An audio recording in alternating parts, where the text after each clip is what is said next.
Kerajaan amat memandang serius mengenai perkara-perkara yang dikhususkan seperti terlibatnya anak-anak Malaysia dalam apa yang dikatakan penghambaan abdi di beberapa negara ASEAN. Perdana Menteri telah mengarahkan saya untuk melihat perkara ini secara lebih mendalam dan saya berterima kasih kepada beberapa NGO yang diketuai oleh Tan Sri Musa Hassan dan juga Datuk Hisham,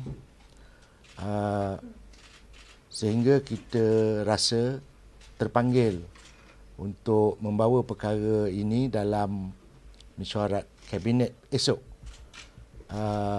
Perkara-perkara yang melibatkan individu-individu yang terdiri daripada pelbagai etnik, mereka semua rakyat Malaysia, perlu diambil perhatian dan pendekatan yang serius. Walau bagaimanapun, kita mengucapkan juga terima kasih kepada Wisma Putra yang berada menguruskan perkara-perkara tersebut kerana menguruskan isu-isu mengenai perkara tersebut memerlukan kerjasama yang amat mendalam kerana mereka melibatkan negara yang merdeka. Mereka ada undang-undang mereka sendiri. Oleh yang demikian, sejak saya rasa bila terbukanya sempadan mulai 1 April, perkara-perkara ini telah mula dapat laporan daripada ahli-ahli keluarga. Setengah mereka pergi lapor kepada polis, setengah pada mereka melaporkan isu-isu mereka ni kepada NGO. Jadi saya kuat berpendapat perkara ini akan dapat diselesaikan secara lebih holistik pada esok hari lah, bila dibentangkan kepada Jemaah Menteri. Soalan? Datuk, pihak NGO semalam juga mengatakan bahawa bagaimana rakyat kita yang nak bekerja di luar negara perlu melalui ejen yang sah. Sepatutnya begitu. Sepatutnya lah.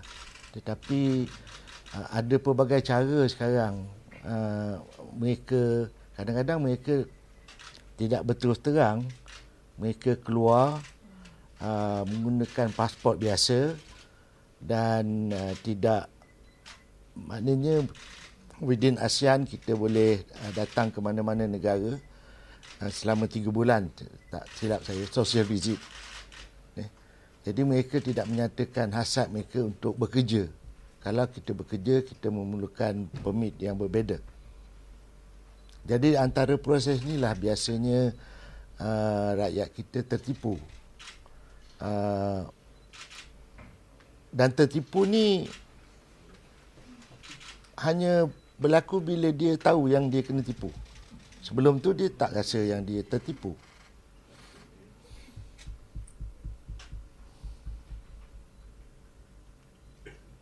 Datuk, ada mekanisme baru yang akan diperkenalkan ke nanti untuk kita sekat ataupun mana rakyat Malaysia yang akan keluar untuk bekerja dan akhirnya tipu. Satu soalan yang baik. Kita tak ada punca kuasa nak sekat rakyat kita. Bila mereka, walaupun pasport itu adalah hak kerajaan, dia bayar RM300 untuk kata 5 tahun. Itu hak dia lah untuk mengembara. Kita tak boleh larang. Walaupun mungkin dia ada hanya duit RM500. Tetapi elok di masa-masa akan datang,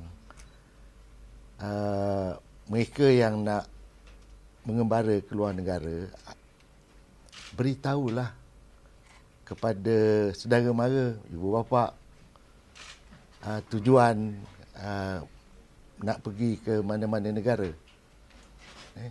Biasanya dia ada push and pull factor lah. Jadi tak ada undang-undang khusus, tak ada punca kuasa kita nak melarang mana-mana rakyat Malaysia yang ingin mengembara. Tapi jika mereka nak bekerja, kita boleh cek dengan pelbagai agensi di kedutaan kita.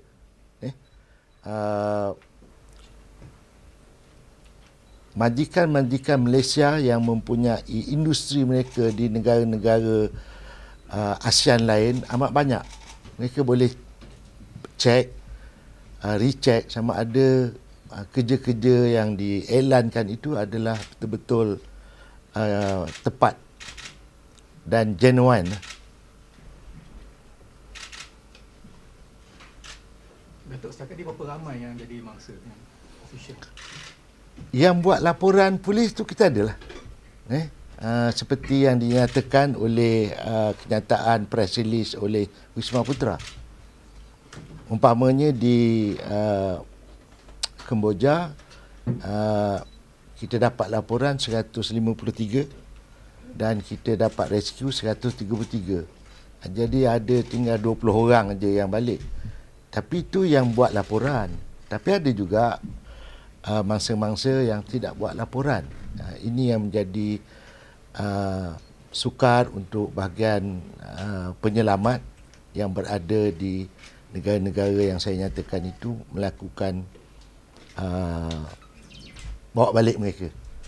Bersama-sama dengan saya dengar tadi dalam setengah jam beberapa kumpulan keluarga yang melahirkan rasa bimbang dengan keadaan anak-anak mereka, dan kita sebagai satu kerajaan amat komited untuk pastikan siap nyawa rakyat kita yang berada di luar negara dapat selamat sampai balik ke Malaysia. Tok, macam mana status mangsa kalau tak masih lagi bekerja dengan sindiket tu pun macam mana kat sekarang? Warga kat sana. Ada benda yang saya tak boleh nak beritahu. Okey. Bila dah dapat tahu nanti kita akan berterusan communicate dengan rakan-rakan media. Datuk, adakah kerajaan di negara-negara itu sudah dihubungi untuk kerjasama dan sebagainya? Dah. Sebab tu kita dapat mereka balik. Mana-mana yang committed seperti Cambodia, Laos pun committed. Yang mungkin kita ada masalah sikit adalah kerajaan Myanmar. Jadi kat Myanmar ada berapa orang? Myanmar ada 58 orang. 58 yang buat report. Tapi saya percaya mungkin is only tip of the iceberg. Separuh dah bawa balik. Mereka tu berkumpul di mana? Di Yangon ke ataupun di daerah lain ke atau macam mana? Kawasan Miyawadi sebagai besarnya. Kawasan Miyawadi. Miyawadi. Kawasan Miyawadi macam dekat Keramat lah.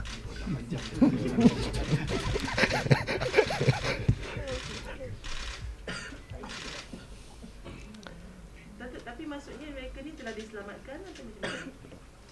Belum. Masih lagi berada di Belum. Tapi mereka masih berkomunikasi lah dengan ahli-ahli keluarga mereka. Alhamdulillah. Datuk, benda ni kan akan dibawa ke mesyuarat esok. Jadi jangkaan berapa lama akan diputuskan macam mekanisme ni? Biasa kabinet bila kita bincang sesuatu dia multi-dimension dan kita tidak bergerak secara silo. Walaupun tugas-tugas tu banyak terkumpul dan berfokus kepada Wisma Putra, Kementerian Luar Negara.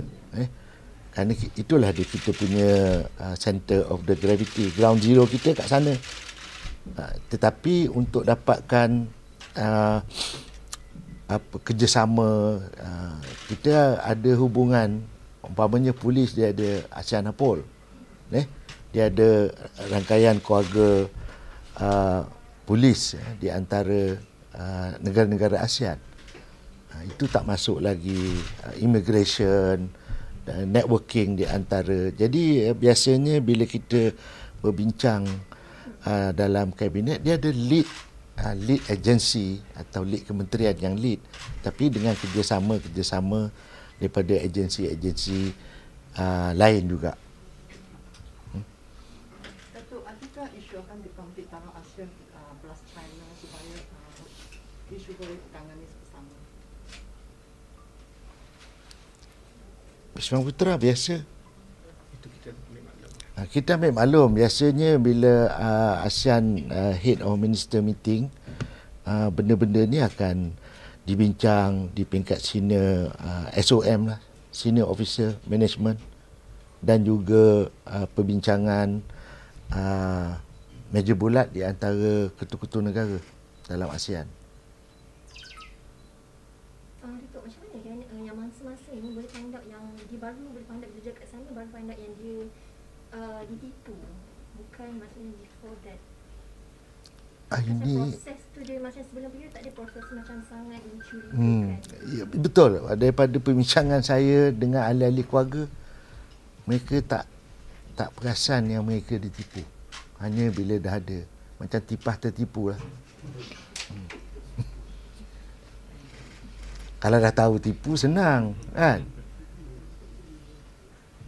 Tak, maksudnya macam mana bila dia orang dah ke sana, dia macam dia orang boleh tahu yang oh kita ditipu, this is macam ni. Yeah, it takes some time for you one realize that they are being con. Macam kat sini juga kan, you hilang apa 60,000 through the scam, dah hilang duit tu seminggu baru perasan dia tertipu. Kerja yang diberikan tak sama dengan yang dikeluarkan. Ya.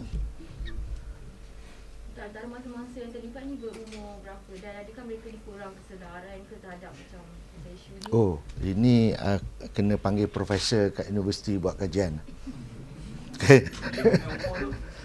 Ya, muda. Dia young. Datuk, adakah Malaysia akan 30 to 60 ya. Datuk, adakah Malaysia akan cadangkan satu jawatankuasa ditumbuhkan di peringkat ASEAN ataupun memang dah ada jawatankuasa untuk menangani isu ni?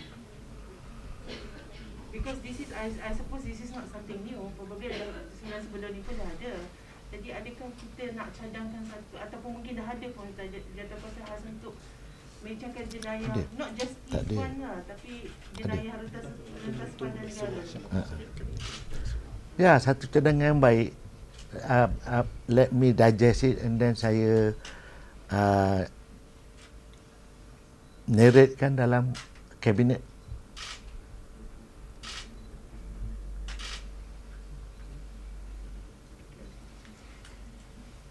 Okey. Ada soalan lagi? Kawan-kawan dalam media pun ada juga kan, network you dekat negara-negara ni, you can always, Datuk, ada ayat Malaysia yang telah kes ni ada melibatkan kematian ke, dah ada 3 dalam jumlah Perak. Perak one, tapi kita tak satu kes di Perak. Okay.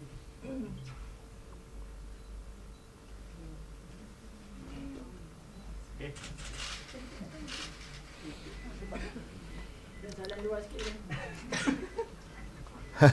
Dah lah, cukup lah ni. Luar kita PM tepi. Satu soalan je. You can ask the victim, the family of the victim. Okay. Mungkin Sony nak cakap? Sony Cik? Ha? Joanne? You nak cakap? Okay. I am quite worried about the people, they stuck there, if they want to travel back, about how they can travel without a legal passport, because if they go through all of this jalan tikus way to methods, like various ways that the people scam them in various ways, but how we can actually help these people, and I'm really asking for the protections for the embassies using some strategies to really like protect our people there.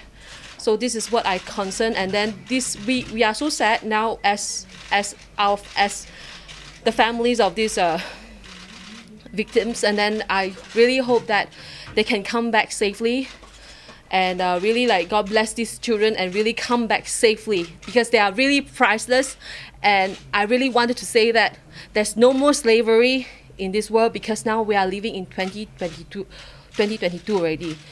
And then I wanted to say that please know that and speak up. I know that there are lots of parents and family out there. You are afraid, you're stuck, you are helpless. But if you are facing the same problems, please speak up, go to the police and report to them. Yes. Sikitlah.